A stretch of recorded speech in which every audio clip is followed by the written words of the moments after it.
Welcome to jobs insider. आप सभी का एक बार फिर से स्वागत है हमारे ऑफिशियल यूट्यूब चैनल पर।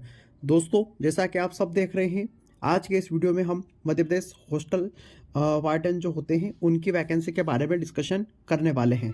तो जो हमारे जनजाति कार्य मंत्री हैं विजय शाह, उन्होंने घोषणा की है यहाँ पर अधीक्षक के काम पर जो शिक्षक अभी भर्ती कर रहे हैं, काम कर रहे हैं जो शिक्षक, वो शिक्षकों को मूल पदों पर भेज दिया जाएगा और अधीक्षक की यहाँ पर भर्ती की जाएगी। तो कुल 4,570 यानी कि 4,500 के तकरीबन यहाँ पर पद आने वाले हैं। योग्यता क्या 12वीं रहेगी या ग्रेजुएशन रहेगी, इसके बारे में डिस्कशन करेंगे। यहाँ पर एग्ज़ाम कौन लेगा, सिलेबस क्या होगा, तमाम मुद्दों पर यहाँ पर डिस्कशन करेंगे। तो दोस्तों, सरकारी हॉस्टल जो रहते हैं मध्य प्रदेश शासन के या भारत सरकार के, उसमें यहाँ पर जो हॉस्टल अध्यक्ष जो होता है, पूरा हॉस्टल जिसके अंडर में यहाँ पर रहता है, उसको हॉस्टल अधीक्षक कहते हैं, जिसकी नियुक्ति सरकार द्वारा की जाती है और उनका वेतनमान भी यहाँ पर काफ़ी अच्छा होता है। तो यहाँ पर क्या सिलेबस और क्या सैलरी रहेगी, इन तमाम मुद्दों पर डिस्कशन करेंगे। इसके पहले साथियों, आप चैनल पर नए हैं तो चैनल को सब्सक्राइब करके आगे बढ़े, ताकि कई ऐसी महत्वपूर्ण अपडेट्स आप तक टाइम टू टाइम पहुँचती रहे। हमारे चैनल पर काफ़ी कम वीडियो आती है दोस्तों, लेकिन हम फर्जी और हवाई चीज़ों से बचने का प्रयास करते हैं और काफ़ी जेन्युइन चीज़ें यहाँ पर लाने का प्रयास करते हैं।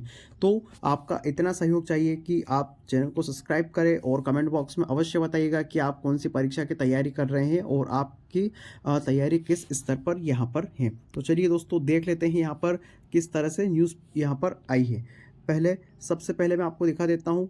अधीक्षक का पद काम कर रहे हैं शिक्षक को मूल पदों पर भेजा जाएगा। शिक्षक जो यहाँ पर व्यापम द्वारा चयनित होते हैं दोस्तों, संविदा वर्ग 1, 2, 3 के, उन्हीं शिक्षकों को यहाँ पर हॉस्टल अधीक्षक बना दिया जाता है और वो इस तरह से यहाँ पर पढ़ाने के लिए काम नहीं कर पाते हैं और हॉस्टल की निगरानी का काम करते हैं। तो यह कहीं ना कहीं जो मध्य प्रदेश के मानव संसाधन है उनका यहाँ पर अति दोहन ही माना जाएगा, क्योंकि इनका सही तरह से उपयोग नहीं हुआ है। शिक्षकों की भर्ती एक अलग मैटर है दोस्तों और हॉस्टल का अधीक्षक एक अलग व्यक्ति है। तो ये तमाम चीज़ें अलग अलग होती हैं। तो दोस्तों, प्रदेश के जनजाति कार्य मंत्री जो है विजय शाह, पहले वन मंत्री हुआ करते थे, उन्होंने यहाँ पर घोषणा की है। अब आगे देखते हैं दोस्तों इन्होंने क्या बात कही है यहाँ पर। तो दोस्तों, यहाँ पर खंडवा में यहाँ पर मंत्री जी ने कहा है कि मध्य प्रदेश के जनजातीय कार्य मंत्री विजय शाह ने ऐलान किया है कि प्रदेश के जनजाति विभाग के हॉस्टल जो है अपने मूल शिक्षक से इतर अधीक्षक के पद पर कार्य कर रहे हैं। 4,570 शिक्षकों को उनके मूल पद में लौटाया जाएगा, यानी कि वापस उनको पढ़ाने के लिए स्कूल भेज दिया जाएगा। उन्होंने कहा कि इन अधीक्षकों के पदों पर PEB यानी कि प्रोफेशनल एग्जामिनेशन बोर्ड, यानी कि आपको एक बात यहाँ से क्लियर हो गई दोस्तों, ESB यानी कर्मचारी चयन मंडल या व्यापम यहाँ पर एग्ज़ाम लेने वाला है। आगामी 1 साल में स्थायी भर्ती की जाएगी, जिन्हें 35,000 रुपये का प्रति माह मानदेय दिया जाएगा। यानी कि जो शिक्षकों का वेतन होता है वही वेतन यहाँ पर लगभग दिया जाएगा। उसके अलावा इन्होंने कहा है कि मंत्री ने खंडवा में कार्यक्रम में कहा है कि जब तक यह भर्ती प्रक्रिया पूरी होगी तब तक के लिए इन पदों पर आउटसोर्स कंपनी से मदद लेकर यहाँ पर काम किया जाएगा। यानी कि दोस्तों, जो यहाँ पर अभी वर्तमान में शिक्षक है उनको मूल पदों पर लौटा दिया गया और अभी जब तक भर्ती ना हो तब तक यहाँ पर आउटसोर्स कंपनी की मदद से खेल, ESW, महिला बाल विकास, नर्सिंग जैसे क्षेत्रों से जुड़े प्रोफेशनल स्नातकों को यहाँ पर मौका दिया जाएगा। यानी कि जो यहाँ पर खेल वगैरह से जुड़े हुए हैं, ग्रेजुएट हैं, उनको यहाँ पर मौका दिया जाएगा आउटसोर्स कंपनी के माध्यम से। यानी कि आप भी अप्लाई कर सकते हैं अभी से, यहाँ पर कोई परीक्षा वगैरह नहीं होगी।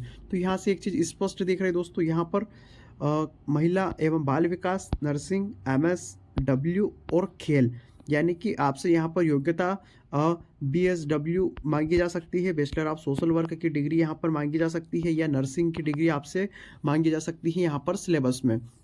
और इन पदों पर रोजगार दिया जाएगा। यहाँ पर अभी 22,000 रुपये आपको वेतनमान दिया जाएगा जब तक कि आपकी स्थायी भर्ती न हो। उसके अलावा यहाँ पर इन्होंने कहा है कि PF सहित अन्य कटौती करते हुए लगभग 18 से 19,000 आपके हाथ में सैलरी आएगी। विजय शाह ने कहा है कि लगभग 18,000 से अधिक शिक्षकों के पदों खाली है, जिसके चलते आदिवासी क्षेत्र के बच्चों को पढ़ाई का स्तर कमजोर हो रहा है। शिक्षा का स्तर सुधारने के लिए पहले चरण में 4,570 है हॉस्टल अधीक्षकों के बने शिक्षकों को वापस उनके मूल काम पर भेजा जाएगा, जिससे बच्चों में गणित, इंग्लिश जैसे सब्जेक्ट यहाँ पर स्तर ठीक होगा। तो दोस्तों यहाँ पर लोगों का चुनाव किया जाएगा जो हॉस्टल में रह रहे बच्चों का मनोवैज्ञानिक रूप से समझे और उनकी परेशानी और सुख दुख को समझ सके और उनके अनुरूप उन्हें गाइडेंस दे सके, उनका ध्यान रख सके। तो एक बात तो स्पष्ट है दोस्तों कि यहाँ पर हॉस्टल अधीक्षक की भर्ती की वैकेंसी बहुत जल्द आपके पास में आने वाली है। अगर आप 4000 पद भी माने तो अच्छी खासी वैकेंसी होगी दोस्तों। यहाँ पर योग्यता ग्रेजुएशन या BSW आपसे मांगी जा सकती है। बैचलर ऑफ सोशल वर्क आप कौन सी डिग्री कर रहे हैं दोस्तों या किस इस डिग्री से ग्रेजुएट है, आप कमेंट बॉक्स में बता सकते हैं। उसके साथ ही यहाँ पर कुछ कार्य अनुभव भी आपसे मांगा जा सकता है। साथ ही दोस्तों यह एग्ज़ाम व्यापम द्वारा आयोजित होगी और आपका वेतनमान यहाँ पर 35,000 के आसपास होगा। यह भर्ती साल भर के अंदर अंदर पूरी करा दी जाएगी।